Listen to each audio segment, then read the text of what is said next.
And again, today marks the beginning of a new chapter in God's story to reconcile the world to himself as we embark upon the records of Isaac's family. As we transition from Abraham to Isaac's family, really Isaac's story is very little about him, and it's more about these offspring than it is him. We'll cover him a little bit, but it's about his kids and their ability to step into the mission that God has for this family.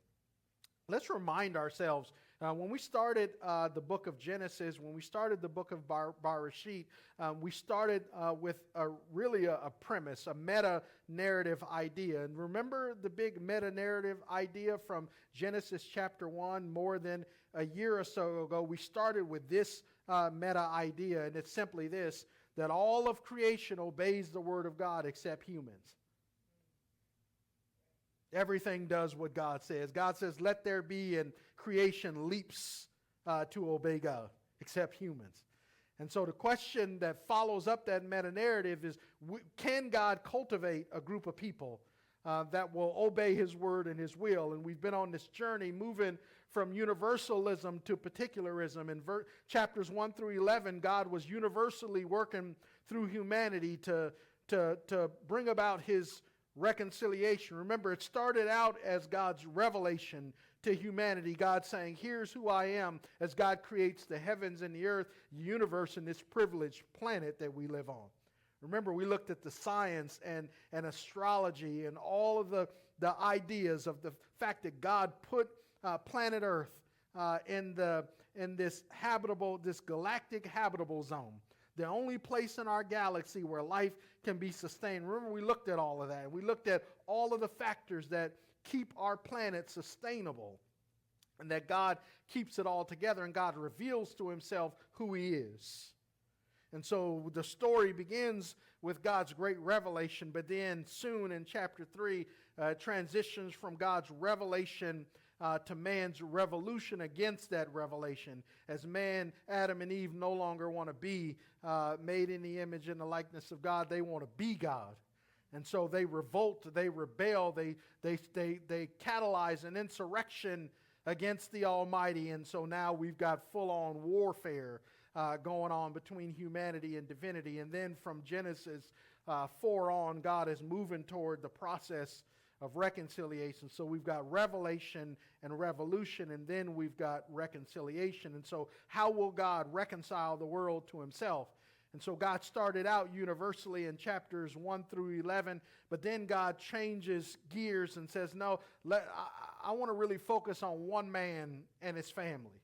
And it begins with Abraham. And so we've spent the last 13, 14 chapters looking at Abraham and his story, and his wife Sarah, and their longing to begin a family. Now we transition to the promised son, this son of destiny, to Yitzhak or Isaac, and we look at his family records moving forward. So these next 13, 14 chapters will be about Yitzhak's children and how they will fare as the people of God who are supposed to be a blessing to all the world. These are the folks to whom Jesus is born. And so what does this look like? And so what's interesting is that some of the same challenges that Abraham and Sarah face will show up in their children as well.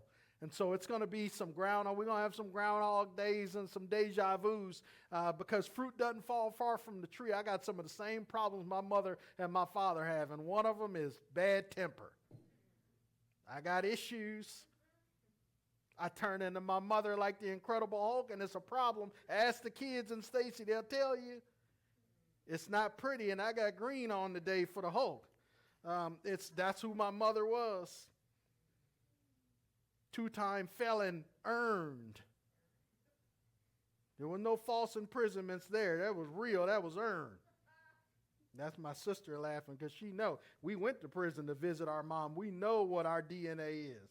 And so some of the same challenges in the patriarchs will show up in the kids. And so let's look at this story. So Yitzhak and Rebekah, we saw that they were married, right? In chapter 24, Remember we played the Stevie Wonder song, Ribbon in the Sky, and God had orchestrated supernaturally and sovereignly and providentially to bring Isaac and Rebekah together. There was a ribbon in the sky for their love. But how does it, after they're married now, what does it look like? And the first thing we see is that their children are these two twins. And here's an in utero picture of these kids.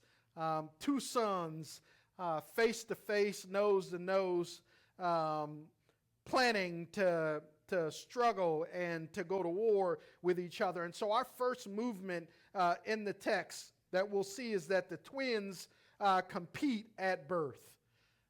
These twins compete at birth.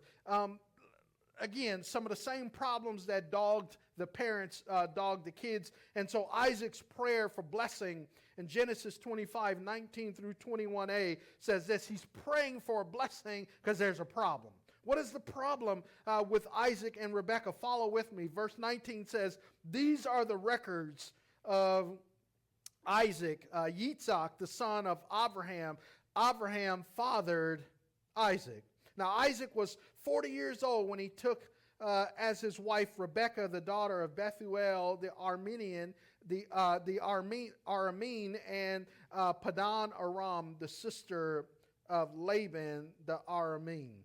And so we're going back to Genesis 24, where Abraham's servant goes to Haran, northern Mesopotamia, to find a wife for Isaac, and eventually he finds Rebekah. You guys remember that story from last chapter. Just the A part of verse 21 says that Isaac prayed to Yahweh on behalf of his wife because, oh no, she's childless. This narrative, this introduction only produces one interesting factoid, and this that Isaac is 40 when he marries Rebekah. But we're shocked to learn in the A part of verse 21 that infertility and barrenness that troubled and was an obstacle and a difficulty with Abraham and Sarah is now present in their offspring. And we ask the question throughout this story, what happens when destiny meets difficulty?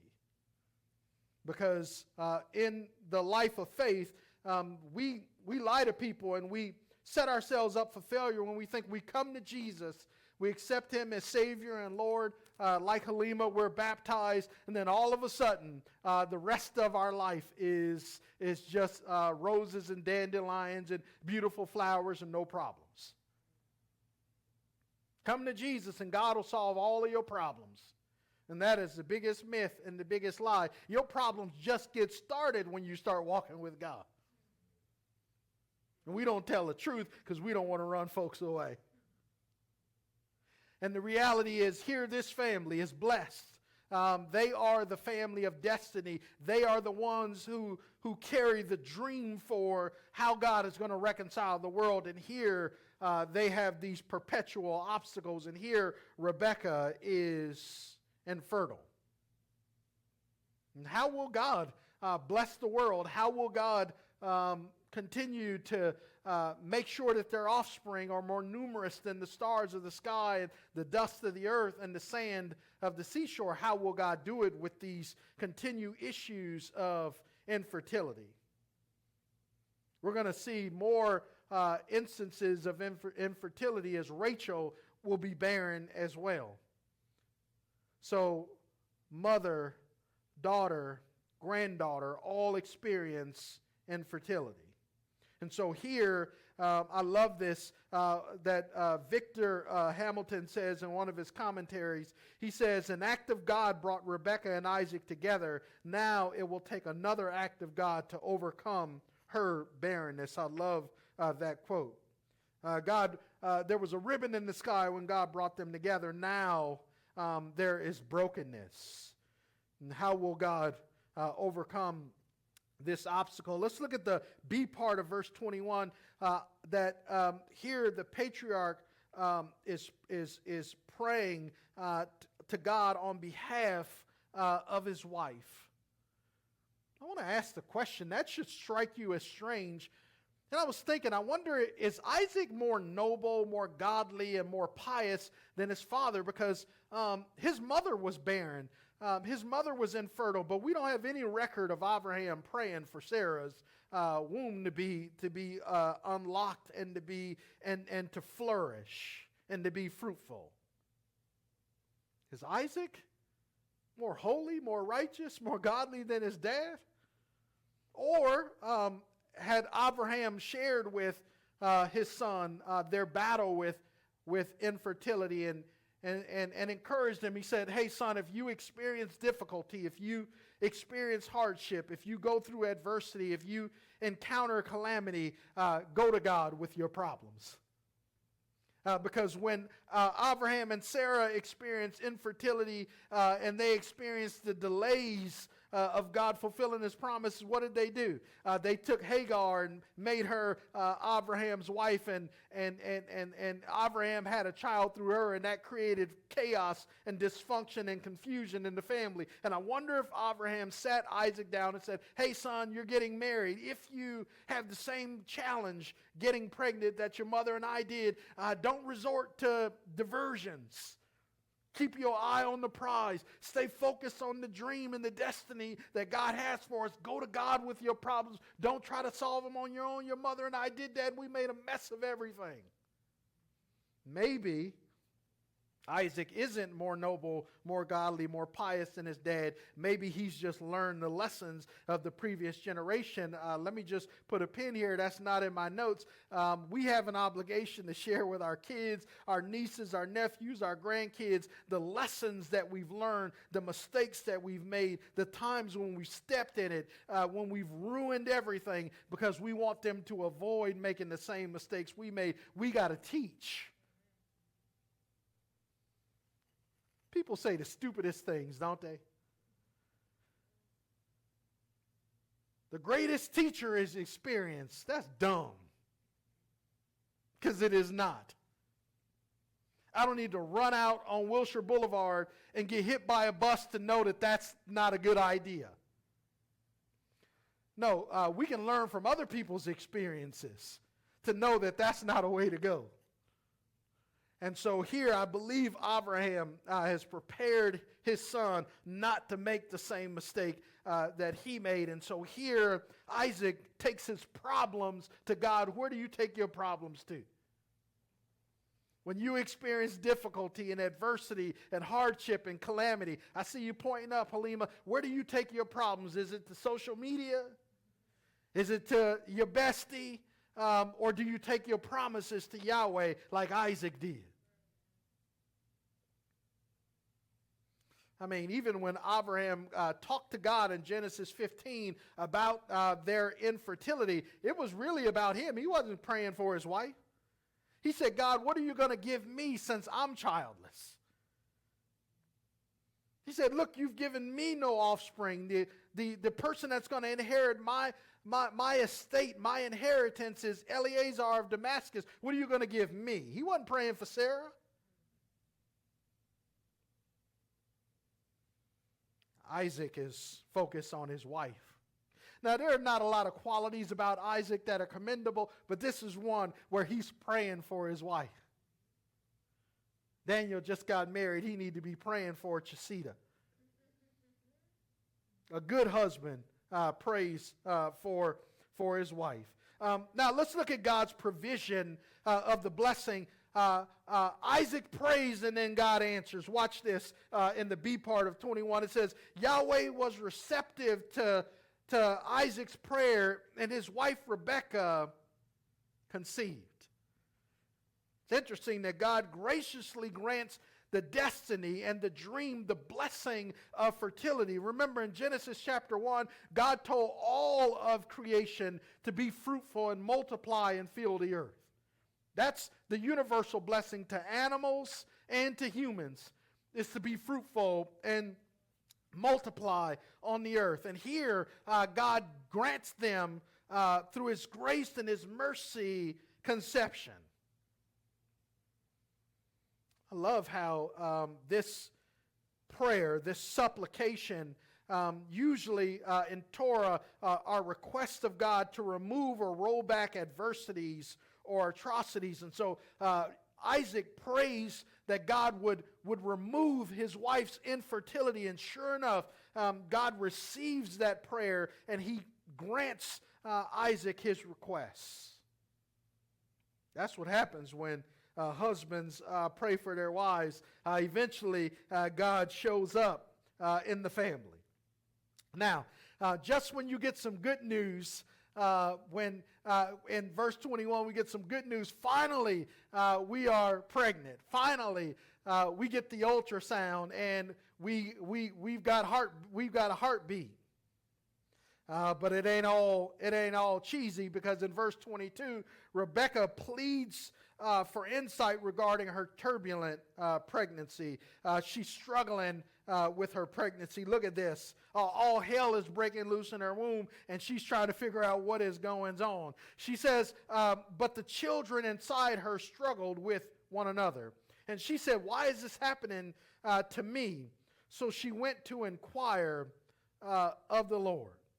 Rebekah is in this distress condition, and it leads her to discern from Yahweh what's happening in her body. Now, she's unaware that she's pregnant with twins. We know more than she does at this point.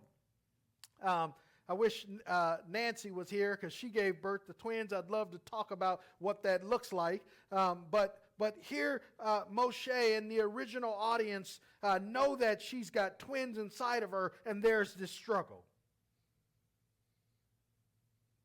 They're struggling inside the womb. This word struggle is rasas in the Hebrew, and it means to mistreat or to oppress or to shatter or crush or strike down, to break into pieces. It connotes the idea of a violent collision. There's another visual picture is to wrestle with somebody to gain a superior position. That's what's happening in her womb. And she's like, this can't be normal. And so she inquires of Yahweh, like, this, what's going on? Am I okay? Is this pregnancy healthy? And so she goes to the Lord to inquire, to seek his wisdom about what's happening in her womb.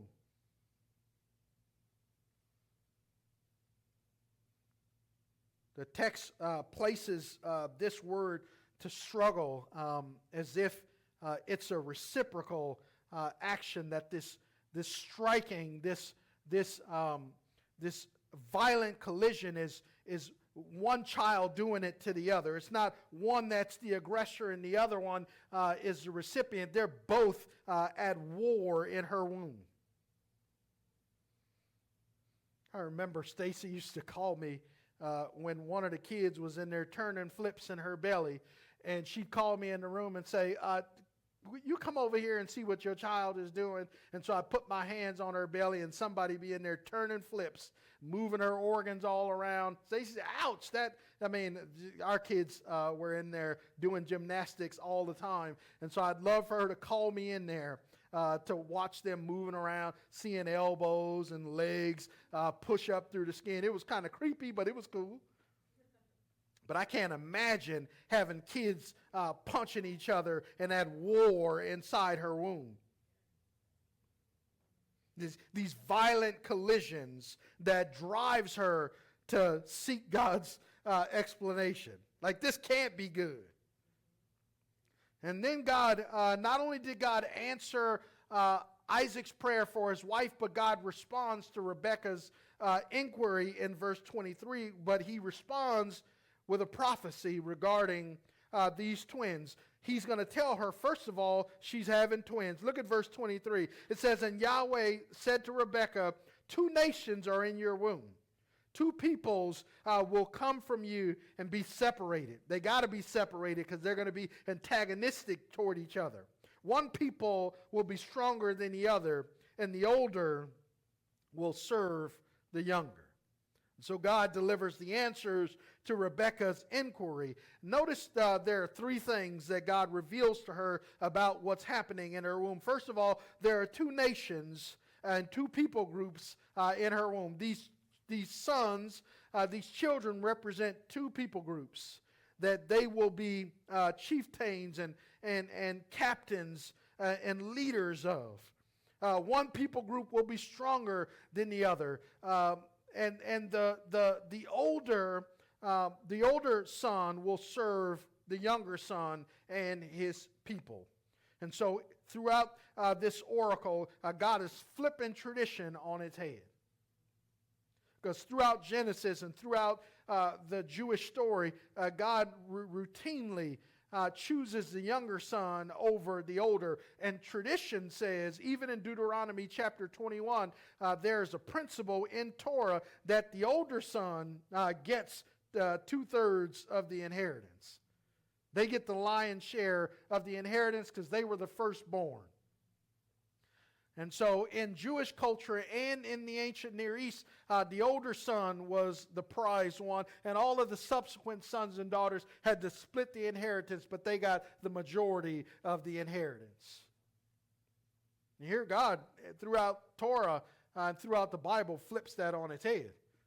Early on, God chooses Seth and Abel over the murderous Cain. Isaac, here in this story, he's chosen over his older brother Ishmael. Here, this younger son will be chosen over his older brother. Later on in Genesis, Joseph will be chosen to lead the family to safety over his 11 brothers. Even within Joseph's two sons of Ephraim and Manasseh, it's Ephraim who is chosen to receive the patriarchal blessing, not Manasseh. Manasseh is the older son. David is chosen to lead Israel over his older brothers. Solomon is chosen to be David's successor, not his son Adonijah or Amnon. And Absalom killed himself. And so God chooses the youngest son, Solomon, to be David's successor, not his older brothers. So there's a history of God bucking tradition to choose the son whom he wills to carry the blessing forward. Now let's look at this struggle, because not only are they struggling in the womb, but as they are being born, there's further struggle between these two sons for primacy during the birthing process. Watch this. This is fascinating. Verse 24 says, "And when Rebekah's time came to give birth, there were indeed twins in her womb." So here, what God told her in verse 23 came true, as there are indeed twins in her womb. Watch this. The first one came out red looking, covered with hair like a fur coat, and they named him Esau. After this, his brother came out, grasping Esau's heel with his hand, so he was named Yaakov, or Jacob. And Yitzhak was 60 years old when they were born. So let's start from the beginning. First, in verse 24, there are indeed twins born to this family. And the twins' descriptions foreshadow important dynamics that will contribute to their sibling rivalry moving forward. Esau is named according to his appearance in verse 25. Verse 25 says he was ruddy. He was reddish looking, and he was covered with hair like fur. It looked like he was born with a fur coat on him, because he was just hairy all over. And so they named him Esau, because Esau is very similar sounding to the word red. But his brother is described according to his actions. Yaakov or Jacob is his name because that's a derivative of the word heel. Positively, it connotes the idea of protecting someone's backside. And they believe that Jacob's name was really, the longer version of his name was Jacob El, which means may God protect, or God will protect. But negatively, the name connotes the idea of a heel grabber, someone who's a deceiver, somebody who will take advantage of a friendly situation and turn their back on you. It's like the idea of Jesus at the table at Passover saying, the one who has lifted up his heel against me is the one that's going to betray me. That was Judas. And so here, these names of these sons gives us some insight into their character and what they will be like moving forward as they move throughout childhood to adolescence and adults. But notice that Jacob is clinging to the heel of his brother as the midwives are birthing Esau. They don't come out separately, they come out together, and Jacob is clinging to his brother's heel. That tells us something. Jacob is a rascal, and he doesn't take no for an answer, and he's an aggressive individual, and he did not like it at birth that his brother was being born before him. You know, some of the rabbinical notes on this to try to make sense of the fact that God chose the younger brother over the older. Some of the rabbis tried to make sense of this by positing that Jacob was actually formed first and then Esau. And so he was really the firstborn. And so the blessing that went to him was truly his because he was born and formed first. And it was unfortunate that Esau was born first, but Jacob was actually the first soul formed in the womb. Now, we can't substantiate that because we don't have the ultrasound. But anyway, the rabbis were trying to figure that out. And so Jacob is actually clinging to his brother's heel because he wanted to be born first. Pay attention also to the fact that Isaac is 60 years old when his sons are born. Remember, he married Rebekah at 40. And so if we do the math, it's been 20 years battling with infertility. 20 years praying, asking God to unlock the womb. 20 years seeking for God to say yes to their perpetual prayers for posterity. Remember, guys, we said that God doesn't microwave all of the blessings. Some of them are in the slow cooker, right? And they take years to deliver on. And we live in a microwave culture. We live in an instant. Got to have it right here, right now. And the reality is his parents had to wait 25 years to get Isaac, and now they've had to wait 20 years to have their boys. What happens when destiny meets difficulty and delay? And you got to wait and wait and wait and wait some more. Do we have the stuff to keep praying and keep moving forward while we wait? Because God's going to deliver on his dream and the destiny that he's given us, but sometimes that's fraught with difficulty and delays, just like their parents. And so some of the same struggles our parents had, we may encounter as we move forward as well. Let's look at the twins who competed at birth, now will compete for the birthright. Verses 27 through 34. The twins' personal pastimes, they're adolescents now, probably teenagers. So let's move forward just in this short story. We're going to move forward maybe 14, 15 years. And let's look at these guys' personal pastimes and get to know them now as adolescents. Verse 27 says, when the boys grew up, Esau became an expert, skilled, knowledgeable hunter and outdoorsman, but Jacob was a quiet man who stayed at home.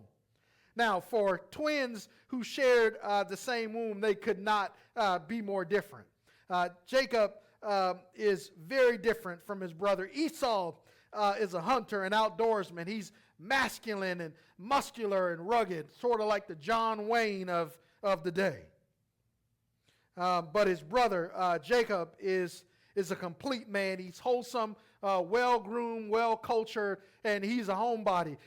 He hung out in the tents doing whatever he did at home, but he was a homebody, where his brother was an outdoorsman. Again, the contrast between these twin brothers is stark and interesting. And not only do they have personal pastimes, but in verse 28 we learn that the parents have personal favorites. This troubled me this week. It says, Isaac loved Esau because he had a taste for wild game, but Rebekah, she loved Yaakov, or she loved Jacob.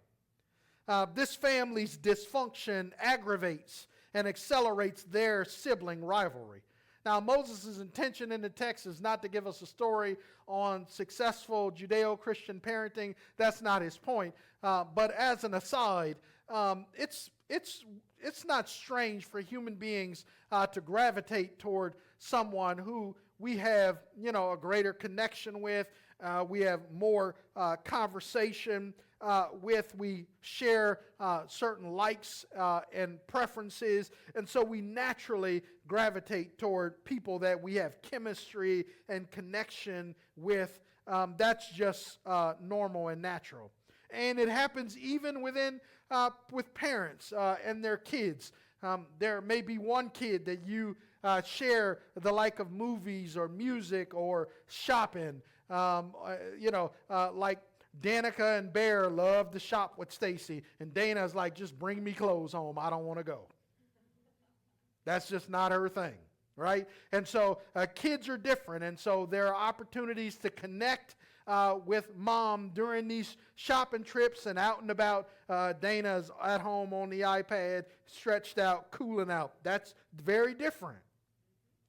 And so the parents' favoritism of one kid over the other is not a problem unless it crosses the line like it does in chapter 27.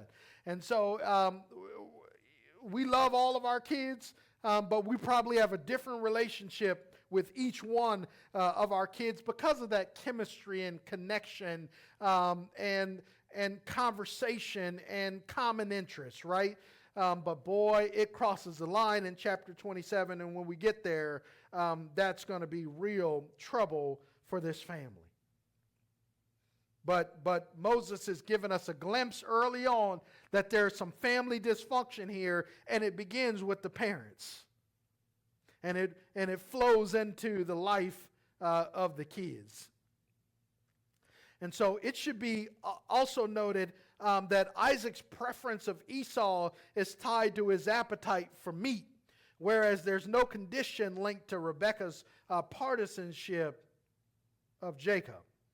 So Isaac prefers Esau because every time Esau goes out hunting, he comes home and makes Dad some great meal from the catch of whatever he caught. And so we learning something about Isaac, that he is a person that is a slave to his appetites and to his affinities, and that will show up later in the story. Now, let's look at the twins' struggle for primacy in relation to their birthright.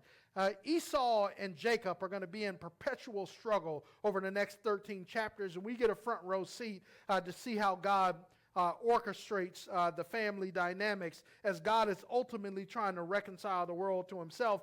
But family dysfunction and conflict and character flaws will dog this family as we move forward. Look at the competition. Look at how they struggle for the birthright. Verse just 29 and 30, it says, when Jacob was cooking the stew, Esau came home from the field exhausted. And he said to his brother, his twin brother, he says, let me eat some of that red stuff because I'm exhausted.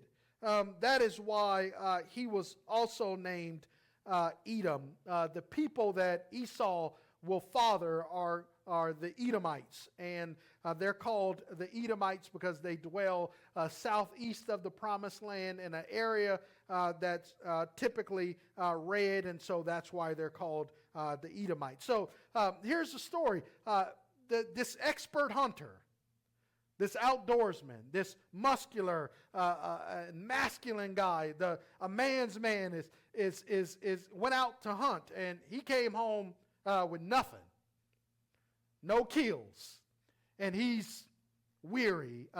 He's exhausted by his intensive hunting venture, and he comes home and he sees his brother, who's a tent dweller and a homebody, and Jacob has cooked up this stew, and Esau can smell it, and all he can think of is like, man, if I could just get a bowl of my brother's stew.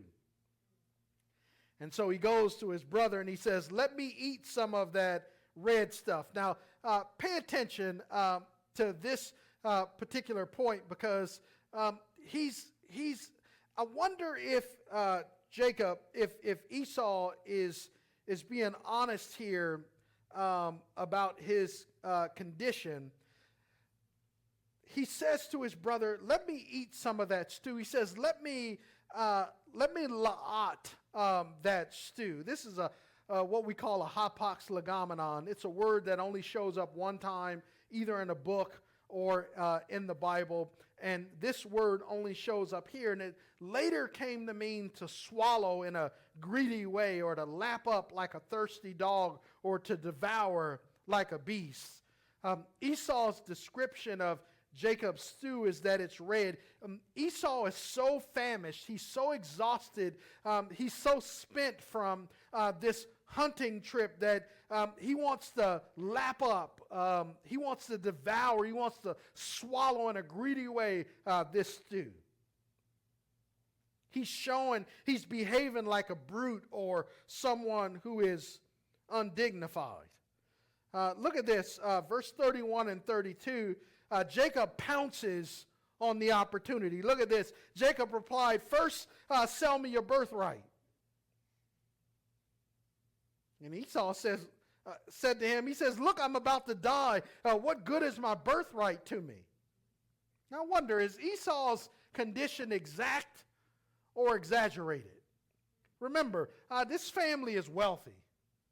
They've got hundreds of servants and slaves and camels and herds and flocks.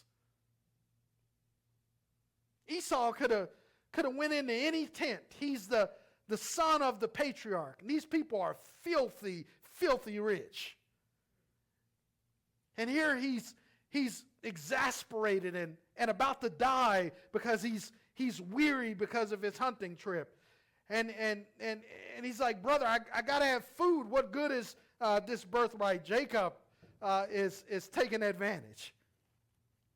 What's interesting in the story is that the hunter has now become the hunted, because now Jacob is hunting his brother and his birthright. The strong man is now in the weak position. And the weak man, the guy who's the stay-at-home, the guy who pulls his mother's apron string, is in the strong position. You see what Moses is doing? This is narrative irony in the text. Now, I want you to notice, too, that Jacob is relentless. Because Esau says, man, what good is my birthright? If I die now, what good is my birthright? A birthright is a living inheritance. It's only good to people who are alive, and I'm about to die. You ever been so hungry you felt like, man, if I don't get something to eat, I think I'm going to die right here, right now? And Jacob welcomes his brother to, let's make a deal. Brother, you could have all the stew you want, but it's going to cost you something. You ready to make a deal? I wonder, a fun thought, if Jacob knew the prophecy God gave Rebekah, and thus Jacob is hunting Esau's birthright to fulfill the prophecy. I wonder. Or is Jacob just acting on instinct and he's pursuing the blessing and the birthright because he's just that guy? And he has no idea that he's fulfilling God's prophecy in an unequitable and unjust way. I wonder, we'll get to heaven and ask Jacob, hey, when you stole your brother's birthright, did you already know the prophecy beforehand, or did you find it out later? Just a little fun fact. Tickles my fancy. These are the kind of things I worry about and wonder about. Again, Jacob is relentless. Look at what he did. Look at what he says, and look at this photo of Jacob offering his brother this stew. Now, I wonder if you can tell which one is having the stew. It's the one with red stew smeared all over his face because he stuck his face in the stew. Which brother is that? It's the brother on the right. Look at what Jacob, as he pursues relentlessly his brother's birthright, as he hunts it with precision. Verse 33, second to last verse, Jacob said, "Swear to me first." So Esau swore to Jacob and sold his birthright to him. What a tragedy. Esau, again, this strong man, has forfeited this privilege that people would have longed to have had, the birthright, because when the patriarch, when dad dies, I get a double portion of the inheritance. That doesn't come around to everybody. That is a blessing that only comes to the firstborn. And Esau says, what good is it?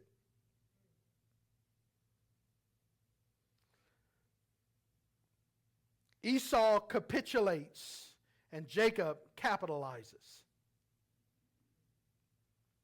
And what's interesting is that in Psalm 146, verses 6 and 7, and Proverbs 25:21, God feeds the hungry. Proverbs 25:21 says, if your enemy is hungry, feed him. And what does Jacob do? He takes advantage. He exploits his brother's weakness. He exploits his brother's desperation. He exploits his brother's vulnerability to get something for himself. What brother does that? What sibling does that to another? So not only is Esau a flawed individual that he has forfeited for a bowl of stew, a rich, lavish inheritance for a bowl of hot soup. Millions and millions of dollars for a $3 bowl of soup. That anybody who does that is a fool. But his brother Jacob has got problems too, because any sibling who will take advantage of another sibling for personal gain is a dishonest individual. And how is God going to fulfill his purposes when these are his choices? I don't envy God here. Look at last verse 34, just the A and B part. It says, then Jacob gave bread and lentil stew to Esau. And watch this. This is strange in the Hebrew. The Hebrew never does this. Notice that it heaps together these verbs. You never find this in the Hebrew. It says that Esau ate, drank, got up, and went away. There's no thought to, and I just gave away millions of dollars of inheritance for this lentil soup and this bread. Look at this picture of lentils. This doesn't even look tasty to me. I mean, now if that was a steak, I mean, if we were at Ruth Crisp and this was, just the best cut of steak. But I'm not giving away millions and millions of dollars of inheritance for this nasty looking green lentil soup and this bread. I'm sorry, I'm not doing it. I'm never going to be that hungry. But that tells us something about Esau, and we'll need that information moving forward. Lastly, Moshe, the author of the text, gives us his commentary on Esau, and he usually tries to stay out of the fray. He usually just wants to give us the details, but Moshe actually gives us some commentary to think about Esau. None about Jacob, but here's the commentary on Esau. It says, so Esau despised his birthright. To despise your birthright is to treat it with contempt or as worthless or good for nothing. And it's worth everything. And so we don't have a favorable position or opinion of either one of these two sons who compete at birth and then compete for the birthright. And in chapter 27, they're going to compete for the blessing. Here are my takeaways. Tuesday, I'd love to hear yours on Life Group. But the first one is this. God sovereignly chooses our destinies before we're born. And his choices are based upon his divine grace and mercy and not our human merit. And somebody ought to say amen about that. Because if God's choices were based upon our merit, our future wouldn't be that bright. And so every dream and every destiny that God has written in his heavenly book for our lives, our marriages, our kids, our first home, our jobs, our grandkids, retirement, and all of the blessings that God has written in his book, God wrote those before we were even born. Man, I'm so grateful that it's not meritocracy with God, but it's based upon his choosing and his grace and his mercy. Number two, when destiny meets difficulty and delays, we as the people of God double down on the dream that God has promised. That's what we do. Because God's dream and his destinies will be fraught with difficulty and delays. And we, in those moments, for however long it takes, 20 years, 25 years, 60 years, we double down on what God has written in his book and his story for our lives. That's what we do. Lastly, we don't ever exploit others in order to obtain the blessings of God. Shame on Jacob. And this is not the first time or the last. This is the first time, but it's definitely not the last time Jacob is going to exploit his brother and others for his own personal gain. May we be ethical and moral people who will do good to those, knowing that we don't need to shortchange people that are already marginalized and disenfranchised in order to gain God's favor, his fortune, and his blessings. What Jacob is unaware of is that God had already determined that his brother was going to serve him even before he was born. He didn't have to trick him out of his birthright in order to get the blessing. God had already determined to do it. So on our jobs, we don't need to connive, we don't need to manipulate, and we don't need to go through extra unethical and immoral lengths in order to get ahead. Because if God is determined to bless you, God's going to bless you. And so while everybody else is lying and stepping on each other to get ahead, we don't need to do that as the people of God. And Genesis 25 is a great lesson in not doing that. So God, we thank you for this rich story about these twin sons who compete at birth and they compete for the birthright.